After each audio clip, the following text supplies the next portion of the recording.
شروع اللہ کا نام لے کر جو بڑا مہربان نہایت رحم والا ہے۔ فجر کی قسم اور 10 راتوں کی اور جفت اور طاق کی اور رات کی جب رخصت ہونے لگے، اور بے شک یہ چیزیں عقل مندوں کے نزدیک قسم کھانے کے لائق ہیں، اس بات پر کہ کافروں کو ضرور عذاب ہوگا۔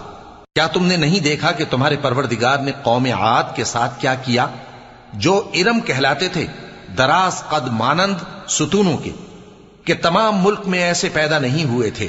اور سمود کے ساتھ کیا کیا، جو وادی قرا میں چٹانیں تراشتے تھے؟ اور فرعون کے ساتھ کیا کیا، جو خیمے اور میخیں رکھتا تھا؟ یہ لوگ ملکوں میں سرکش ہو رہے تھے، پس ان میں بہت سی خرابیاں کرتے تھے، تو تمہارے پروردگار نے ان پر عذاب کا کوڑا برسا دیا۔ بے شک تمہارا پروردگار طاق میں ہے۔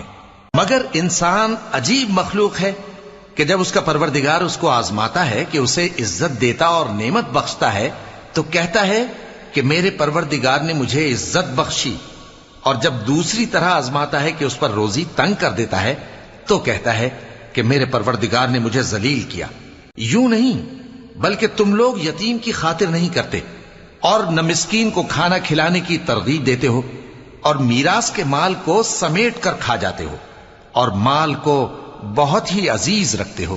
یوں نہیں، جب زمین کوٹ کوٹ کر برابر کر دی جائے گی اور تمہارا پروردگار جلوہ فرما ہوگا، اور فرشتے قطار در قطار آ جائیں گے، اور دوزخ اس دن سامنے لائی جائے گی، تو انسان اس دن سوچے گا، مگر اب سوچنے سے اسے فائدہ کہاں مل سکے گا؟ کہے گا کاش میں نے اپنی اس زندگی کے لیے کچھ آگے بھیجا ہوتا، تو اس دن نہ کوئی اللہ کے عذاب کی طرح کا عذاب دے گا اور نہ کوئی اس کے جکڑنے کی طرح جکڑے گا۔ اے اطمینان والی جان، اپنے پروردگار کی طرف لوٹ چل، تو اس سے راضی، وہ تجھ سے راضی، سو تو میرے خاص بندوں میں شامل ہو جا اور میری بہشت میں داخل ہو جا۔